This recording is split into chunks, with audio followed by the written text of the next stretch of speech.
नमस्कार, मैं प्रदीप मिश्रा आप लोगों का स्वागत करता हूं। आइए देखते हैं हम कार्बनिक रसायन मतलब कि ऑर्गेनिक केमिस्ट्री के विषय में। अगर चैनल पर नए आए हो तो चैनल को सब्सक्राइब करना और वीडियो अगर पसंद आए हो तो लाइक करना। चलिए आइए देखते हैं हम कार्बनिक रसायन या फिर कहें हम ऑर्गेनिक केमिस्ट्री के विषय में। ऑर्गेनिक केमिस्ट्री क्या बोलते हैं हम इसको? ऑर्गेनिक केमिस्ट्री, ऑर्गेनिक केमिस्ट्री जिसे हम हिंदी में बोलते हैं बच्चे कार्बनिक रसायन। कार्बनिक रसायन क्या बोलते हैं बच्चे?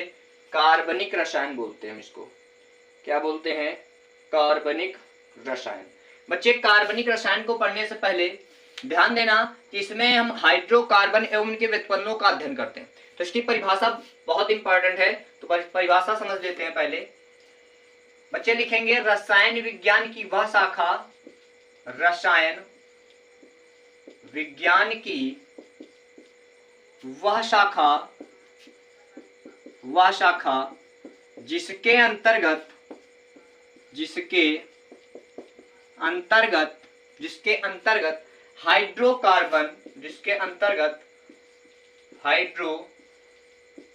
हाइड्रोकार्बन एवं उनके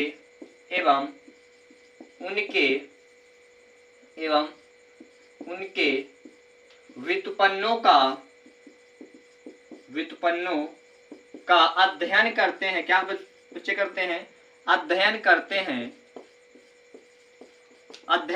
हैं। वही आपका कार्बनिक रसायन कहलाता है। क्या होता है? वही आपका कार्बनिक रसायन बच्चे होता है। वही आपका कार्बनिक रसायन होता है। तो रसायन विज्ञान की वह शाखा जिसके अंतर्गत हाइड्रोकार्बन एवं उनके व्युत्पन्नों का अध्ययन करते हैं, कार्बनिक रसायन बोलते हैं उसको। अच्छा, कार्बनिक रसायन में एक इंपॉर्टेंट फैक्ट आपका आ जाता है कि हाइड्रोकार्बन क्या है बच्चे। बच्चे क्या है? हाइड्रोकार्बन बच्चे क्या है? तो हाइड्रोकार्बन को समझ लेते हैं बच्चे। हाइड्रोकार्बन वो है,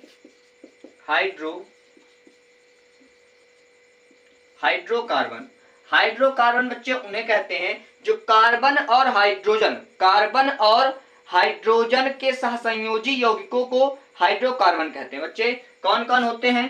कार्बन और हाइड्रोजन, कार्बन और हाइड्रोजन के सहसंयोजक,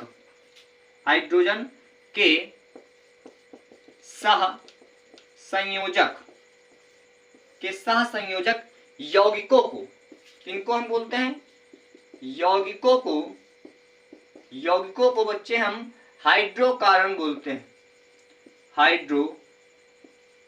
हाइड्रोकार्बन बोलते हैं। बच्चे समझ में आया हाइड्रोकार्बन क्या है? तो कार्बन और हाइड्रोजन के सहसंयोजक यौगिकों को हम बोलते हैं बच्चे हाइड्रोकार्बन। क्या बोलते हैं? हम हाइड्रोकार्बन बोलते हैं। मतलब कि हम बात करते हैं कार्बन प्लस हाइड्रोजन बराबर आपका हो जाएगा हाइड्रोकार्बन। ठीक है बच्चे, इतनी बात अगर समझ में आया हो तो हम आगे बोलते हैं। तो बच्चे इसको समझने से ये पता चला कि बच्चे क्या हुआ कि ऑर्गेनिक केमिस्ट्री में कार्बन और हाइड्रोजन का महत्व है। किसका महत्व है? कार्बन और हाइड्रोजन का महत्व है। तो बच्चे अब देखेंगे इनके मुख्य तत्वों को, क्योंकि ऑर्गेनिक केमिस्ट्री में पढ़ना है तो इनके मुख्य तत्व जो होते हैं उनको समझना पड़ेगा। तो मुख्य तत्व हेडिंग डालेंगे हम। क्या डालेंगे? मुख्य तत्व।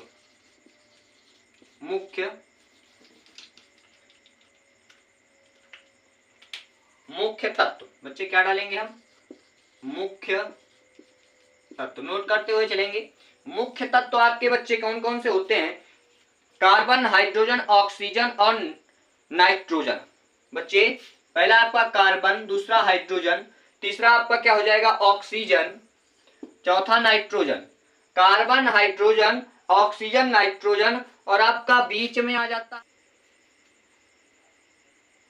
बच्चे मुख्य तत्व के विषय में हम जान रहे थे। तो मुख्य तत्व कार्बन, हाइड्रोजन, ऑक्सीजन, नाइट्रोजन और आपका ये है एक्स जिसे हम बोलते हैं हाइलोजन तत्व, जिसमें आते हैं आपके जो आपका आता है FCl, Br और आयोडीन। मतलब कि फूफा, कल, ब्रेड, इमली और आगे आपका 80 भी आता है ना। तो इस यही तत्व जो होते हैं आपके एक्स में आ जाते हैं, हाइड्रोजन तत्व कहलाते हैं। तो बच्चे समझ लेना कि CHO नाइट्रोजन और हाइड्रोजन मुख्य तत्व यही आपके होते हैं। अब बच्चे ध्यान देंगे संयोजी इलेक्ट्रॉनों की संख्या। नेक्स्ट हेडिंग आपकी पड़ेगी संयोजी इलेक्ट्रॉनों की संख्या। संयोजी इलेक्ट्रॉनों की संख्या। क्या बच्चे? संयोजी इलेक्ट्रॉनों की संख्या। तो बच्चे जो संयोजी इलेक्ट्रॉन होते हैं वो आपके कौन कौन से होते हैं? तो आपके तत्व हम यही लेंगे, कार्बन, हाइड्रोजन और आपका ऑक्सीजन और नाइट्रोजन और आपका हाइड्रोजन। यही आपके 5 तत्व रहेंगे। संयोजी इलेक्ट्रॉनों की संख्या मतलब इनकी वैलेंसी के विषय में जानेंगे। वैलेंसी के विषय में जो कि आपके कितने इनके इलेक्ट्रॉन होते हैं, कितनी इनकी वैलेंसी होती है। तो बच्चे कार्बन की वैलेंसी पता होनी चाहिए आपको कि 4 होते हैं, इनमें 4 हाइड्रोजन लग जाते हैं। और इसकी वैलेंसी आपको पता होनी चाहिए 1 होती है। इलेक्ट्रॉनिक विन्यास से पता हो जाता है कि वैलेंसी कैसे निकालते हैं। आगे नेक्स्ट टॉपिक आपका इलेक्ट्रॉनिक विन्यास ही आएगा। तो ये आपके 4 होते हैं, ये हाइड्रोजन में 1 होते हैं और ऑक्सीजन में जो होते हैं 2 पेयर होते हैं और 2 होते हैं आपके अनपेयर। 2 पेयर होते हैं और 2 अनपेयर होते हैं। अब बताएंगे भी संरचना सूत्र कैसे बनाते हैं। उसके बाद नाइट्रोजन में होते हैं 3, मतलब सॉरी नाइट्रोजन में होते हैं 2, 1 पेयर होता है और 1 पेयर होता है और 3 आपके अनपेयर होते हैं। 1 पेयर होता है और 3 आपके अनपेयर होते हैं। और हाइड्रोजन में क्या होते हैं? 3 पेयर होते हैं बच्चे, 3 पेयर होते हैं और 1 आपका हो जाता है अनपेयर।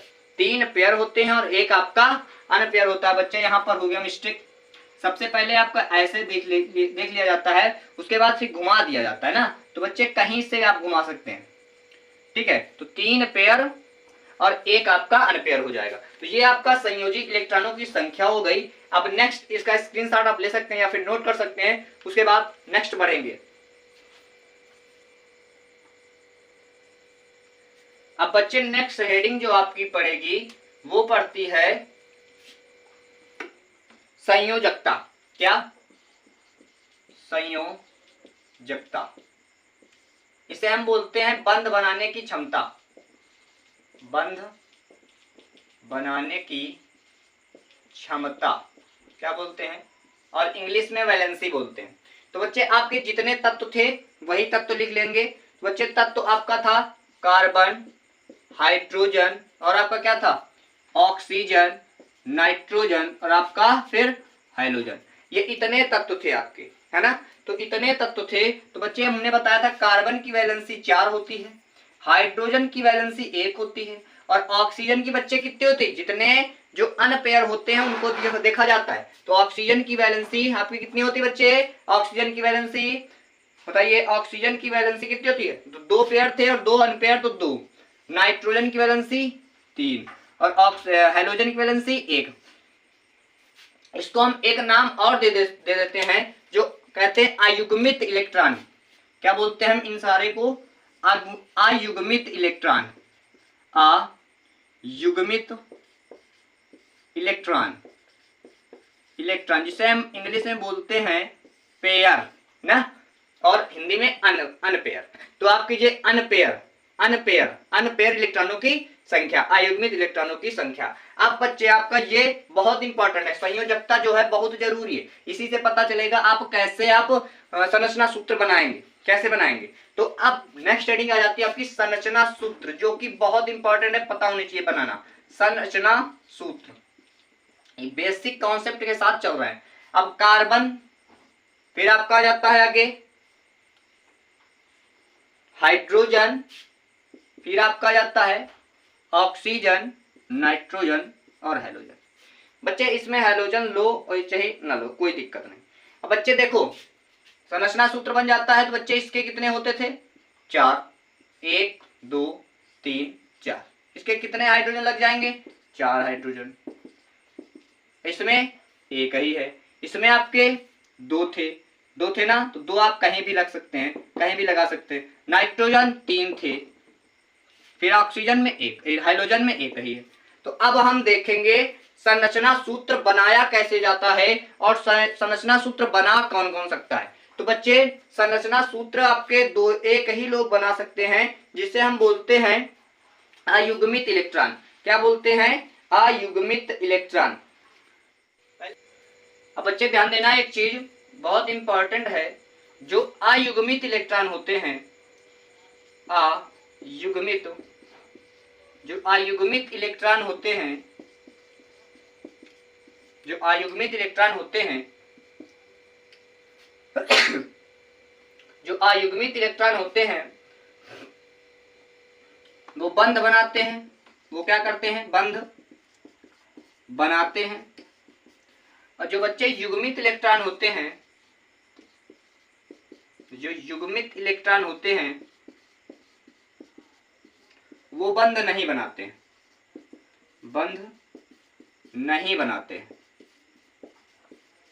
बच्चे जो बंध बनाता है वो संयोजी बंध बनाता है। कौन सा बंध?